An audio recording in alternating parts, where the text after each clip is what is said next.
What's good, y'all, and welcome back to a brand new discussions video for Hiroaka Season 6, Episode 9!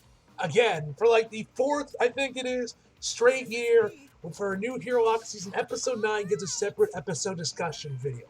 I swear to God, I'm not doing this shit on purpose. It just happens at Episode 9, for whatever reason, of both Season 3, Season 4, and Season 5, and also Season 6 now, all have had just a lot to talk about that where I had to do a separate episode discussions, man. I don't know why. I don't know how. Maybe it's just all luck. Whatever the case may be, man, this episode was amazing. Well, basically to anyone that wasn't a manga reader, but I don't want that. But I've said my piece about them, about manga readers and all that other shit, and a lot of other stuff they're complaining about Sakura and everything. I said my piece in that, in the dub reaction I did for the episode, because I recorded like right after the episode had aired, so I kind of mentioned there. And I don't want this video to just be 90% of me just ranting and bitching about the manga readers who I swear to God are never pleased, no matter what Bones do, man. But whatever the case may be, man. Yeah, that was annoying to see once I finished off the episode. I finished my review. It honestly reminded me of that scene community. Like, I watched the episode, you guys saw my review, but you probably saw my reaction as well. I was happy, I was ecstatic, I was very much hyped for the next week, for the next episode. Then I go on Twitter, and just like Donnie Glover entering that apartment, I'm just like, what the fuck is going on, man? Honestly, it was such a huge contrast when I checked Twitter after I finished the review. But yeah, man, I loved the episode. The fight itself between Izuku and Shigaraki was great. I loved it. The voice acting, the music, everything about the episode was phenomenal, man. But we are not here to talk about Izuku. We're not here to talk about Shigaraki. We are here to talk about Bakugo, which is the main thing I was actually excited for when I saw the next episode preview for that episode, the week before the episode aired. I was like, oh shit, Bakugo's getting more character development, more scenes with Bakugo. We're going to get dialed more into him. Hell yeah, bro. That's what I was excited for, man. And yeah, man, I absolutely just love this episode. And the one thing that's been just so fun to watch about watching Hiroaka weekly, as it's been airing since like season 1 and whatnot, and I've been doing the reviews for it, has just been watching Bakugo's growth since the beginning of the series and just seeing how far he has come. Since season 1 all the way up to season 6, man. It's just been really fun to watch. So that's what we're going to be talking about. We're mostly going to be going over Bakugo's growth. Now, as you guys remember, last year I also did a video episode of the episode discussion for season 5, was also on Bakugo as well. So I'm probably gonna retread some old familiar ground from what I mentioned in that video. Probably going a little bit more into some of the other moments of the season, and of course, it wouldn't be a Gish Monster episode, this Hiroaka episode discussion complete without me comparing it to someone from Marvel and DC. And once again, we are going to return to the Bat Family, and we're going to be talking about Damian Wayne, my all-time favorite Robin, in my personal opinion. I fucking love Damian. He's my favorite Robin, man. One of my favorite members of the Bat Family, and I just love him, man. Now, to preface this, I will be talking about Damian from the DCAU version of him, not the version of him from the comics, although I will likely talk about his recent solo series he had last year that when it released, because there's a lot of good stuff in that book as well, but I'm also going to be talking about how he is in the DCAU, because that's what I'm more familiar with, and I ain't got time to read God knows how many issues across like 3 different continuities, man. Like, come on now, I got to get this video up before the next episode airs, or at least on the day of it airs, so we ain't got time for that, man. But yeah, man, without further ado, let's just jump right in. So, the first thing I want to talk about is just with Bakugo's growth, is that obviously all the way back in season 1, we saw Bakugo, he was very much a bully, bullying Izuku, and of course had this huge superiority complex on him. He thought he was hot shit, the hottest shit around, nobody could touch him. But once he got to UA, he realized that he was not the biggest fish in the sea, and that there were a bunch of his other classmates that had flashier quirks that were just as effective, if not more powerful, than his own quirks. So, we had that in season 1.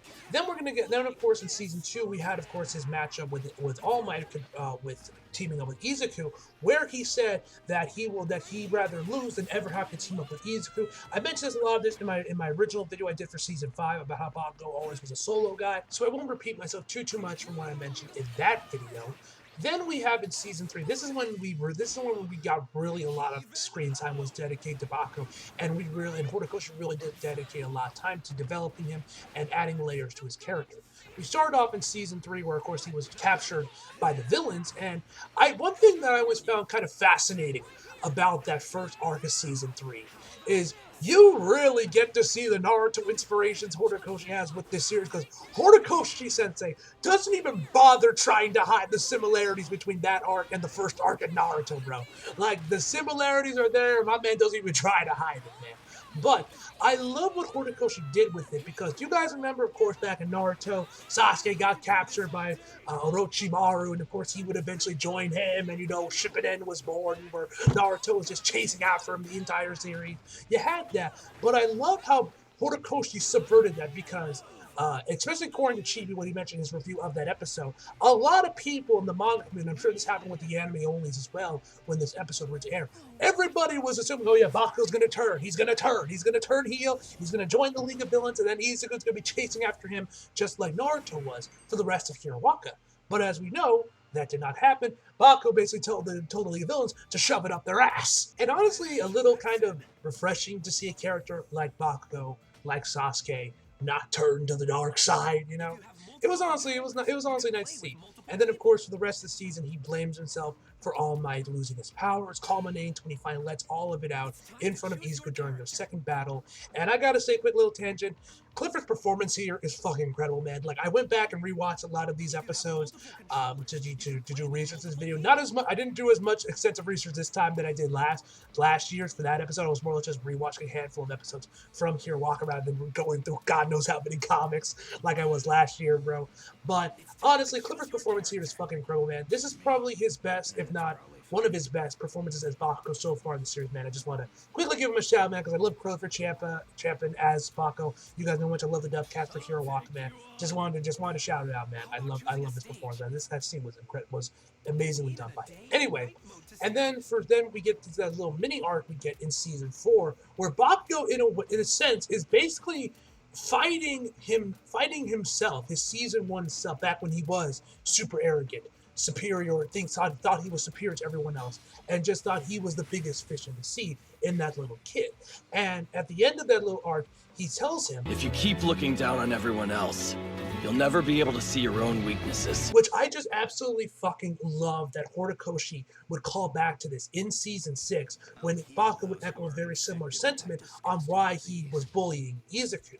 And I just thought that whole segment with him and All Might in season 6 was just super well done. I loved how Horikoshi kind of like gave us a reason, kind of explained why he bullied Izuku in the first place, and just his overall just viewpoint on Izuku and just everything so far in the series. I thought it was really well done. It's honestly a toss-up between him and Uraraka, who's like my second favorite character in the series, man. I absolutely love Bakugo. I love Uraraka. And just his development of the series has just been such a blast to watch. And it's been fun to watch because you guys know that when the series first started, even throughout a lot of the earlier seasons of Hirawaka, the fandom's opinions on Bakugo kind of shifted. Like you obviously had people who liked him day one. You had people who didn't like Bakugo. I was one of the people that did really enjoy Bakugo. I don't know why, honestly, because when you literally look back at it, I really shouldn't have liked him as much as I did when I started season 1. But I don't know. I guess I just like assholes. I just like entertaining assholes. I don't know why. I just always liked Bakugo. I always thought he was cool, even though I always liked Izuku more. I don't know why I liked Bakugo so much as I did all the way back in season 1, but I did. I always enjoyed him just raging out and always, I always just loved his personality, bro. I always just loved his personality, and I always just loved his character. And I don't know why, because I really probably shouldn't have enjoyed him as much as I did, thinking back on it, but for whatever the case may be, I always love this character, man. And I've been noticing that's kind of been shifting recently, where I've seen a lot more people. I think I've like really started to grow to like Bakugo and enjoy him as a character, man, and not see him as just like, oh, that one-dimensional annoying guy that just screams all the time and thinks he's superior to everyone else. It's just been really fun to watch. Which, of course, is an amazing segue into my man Damien, who also had a very similar situation as Bakugo, where he also was, at least now, I'm going up purely from what I've heard. I'm not really that deep in the DC fandom. You guys know me, I'm more of a Marvel guy myself. I'm more of a casual DC fan. I don't really keep tabs on the comics. I obviously watch all the movies when those come out. I pay attention to the HBO Max shows, the DCEU, and of course, I was of course a fan of the DCAU, but I wasn't watching every movie that came out. I more or less just watched the Batman ones, because Batman's my favorite DC character. And if I saw Damien was in it, I was definitely going to watch it then, because I fucking love Damien. Anyway, guys, this video also just gave me an excuse to finally sit down and watch Batman vs. Robin and Batman Bad Blood on HBO Max, because these are two movies from the DCAU that I wanted to watch when they came out. Just never found the time to actually sit down and watch them, of course, until this video. Which, it was so much fun to like watch all of Damien's major appearances in the DCAU from Son of Batman to Justice League Dark Apocalypse War, and just really get to see how Damien's growth just in like quick succession as I went through all the movies that he was in. Now, in the Son of Batman, which was based off the comic Batman and Son, which I actually have read. I read that because actually the library in my high school actually had the comic of it. I was like, oh, sick. Because at that point, I already saw the movie. I was like, oh, sick. I love Damien. This is the original comic the movie was based on. Let me give it a read. And I ended up loving the book as well. Love the little bit at the end of it where we get to see Damien as Batman. I thought that was pretty cool. Which I got to say, I'm so happy that we actually got to see that in Batman versus Robin and actually see Damien actually wearing in Batman versus Robin, the comic. Now, just the purposes, these two are two completely different things. Batman versus Robin, the movie, is based off the Court of Owls storyline, the comics from the New 52. While Batman vs. Robin, the comic, is its own separate thing that's more or less a sequel to Damien's solo series he had last year. Just want to preface that in case because they do have the exact same name, but they're not connected in any way, shape, or form. They're two completely different things. Other than Batman and Damien do face off a couple times. That's really the only similarity these two have, at least for right now, anyway. So Damien was introduced in Son of Batman, and just like Bakugo, he's a brat, he's entitled, and thinks he's superior to everyone else. And I gotta say, Alfred's sarcasm in these movies is unmatched. Perhaps Master would like some warm mixed nuts and a moist hand towel. But just like Bakugo, he instantly won me over, even though I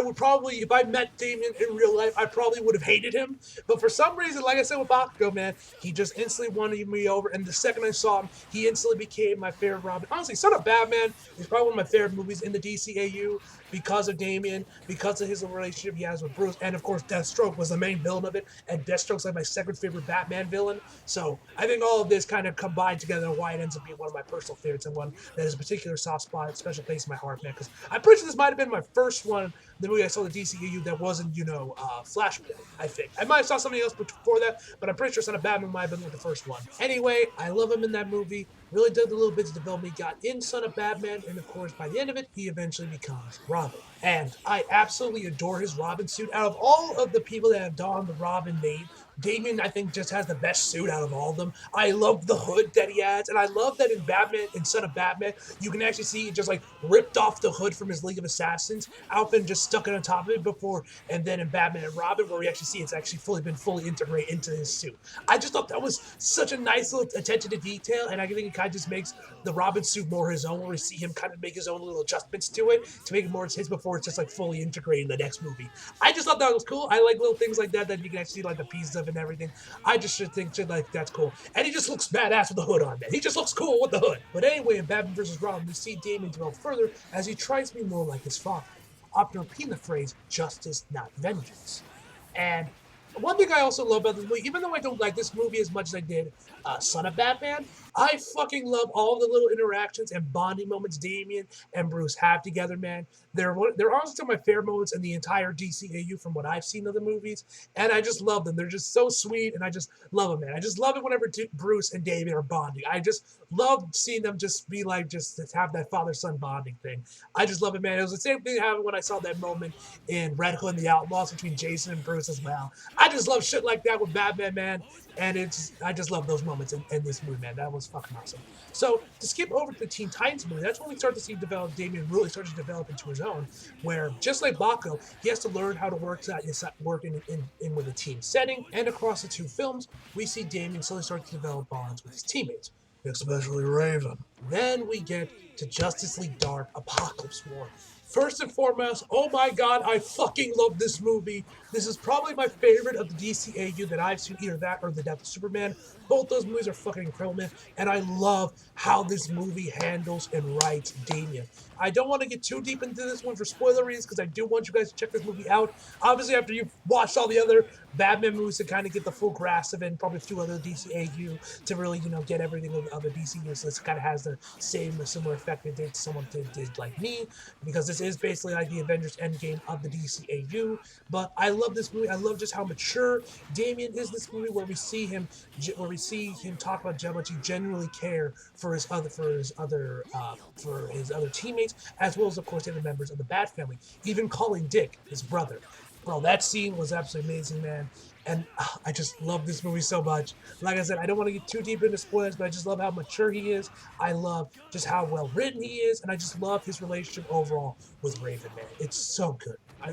I love Damien's movie, man. He was probably like the best part of the entire movie, man. And the fight he has is with Batman, bro. Ugh, perfection. Chef's kiss, man. I love what they did with him, and I love what they did with Damien. So yeah, just check this movie out if you haven't seen it, man. It's on HBO Max. The rest of the DCAU is on HBO Max. Just check it out if you haven't, man. The movie's fucking incredible, man. I just fucking love it. So now, before the end of the video off, like I said before, I wanted to quickly talk about Damien and how it's written in his solo series he got last year, because I really dug the series, and I just want to talk about that because there's a lot of cool stuff about Damien in that series that I really enjoyed, and that I wanted to quickly talk about before we end the video off. So like Bakugo in Season 3, Damien also spends basically the entire series blaming himself for something, which in Bakugo's case, of course, was All Might against his powers, and in Damien's case, it's Alfred's death, apparently. Yeah, apparently Alfred is currently dead in the comics. I was, of course, shocked when I read this in the issue. Apparently this happened according to the little editor's note in the first issue of Batman vs. Robin. This was back in City of Bane, which I believe was Tom King's run as well. So yeah, I didn't read this, as you guys know. Like I said before, I don't keep up with DC, and I didn't have time to go back and read that to see what actually went down or not. But yeah, apparently Alfred's dead in the comics, which was shocking to hear, because I feel like that man was kind of like the one character, like, yeah, we don't even bother even faking a death. We just don't kill him. But apparently he's dead. Whatever the case may be on that, that plays a pivotal role throughout the book, even including Damien trying to resurrect him with his little bit of the Lazarus pit, but doesn't end up going through with it. Also, I just love throughout this entire series, Damien is just reading this romance nut manga and is actually trying to hide it from people. I just thought that was so cool that Damien is actually a bit of a manga reader, and he actually likes some romance series. He's just reading that book throughout the entire series. I just thought that was cool. Every time we get to see Damien just chilling, reading some manga, man. Those were always some of my favorite parts of the issues and when they made appearances, man. I just love those scenes, man. Those were also my favorite of the series. And also, Ra's al Ghul is like a total hippie in the series. I don't know what happened in the comics to where Ra's al Ghul is just vibing on some beach. But hey, that was pretty cool to see. And also, my man gets some, which is always a plus in my books, man. Yeah, if you guys want to know my full thoughts on this Robin solo series, I did issue reactions for it while I was publishing, so you guys can check out that playlist. Remember, I'll put up the iCards above for you guys, so you guys can check those videos out. And also, like Bakugo, Damien was also, apparently from what I've heard, was also not very well liked when he was first introduced in the comics, but has, of course, since gained his own little fan base, including your boy, like I've mentioned before countless times in this video, man. But yeah, that's all I got for you guys today. I had a lot of fun making this video, gave me an excuse to talk about my favorite Robin and one of my all-time favorite DC characters, Damian Wayne. Like I mentioned before countless times, I love him, and yeah, he's probably one of my favorite new additions to the DC universe, man. And I just have a blast whenever he's on screen, whether it's for the DCAU. Still need to watch that new Super Sons movie, though. Still haven't got a chance to watch that yet, but whenever I do, you guys will get a review, like I mentioned in the trailer reactions. Still gotta find the chance to watch the movie, because I'm looking forward to watching it. Everything with Damien in it, whenever he gets a new anime movie, when he's in there, you guys know I'm there to watch, man. You guys know how much I love him. But yeah, as always, hope you guys enjoyed the video. You like if you did, subscribe if you're new. Follow me on social if you feel like it. Links down in the description box below. And as always, come back for more. See you guys next time, and Damien Ray for life. Fuck Beast Boy. You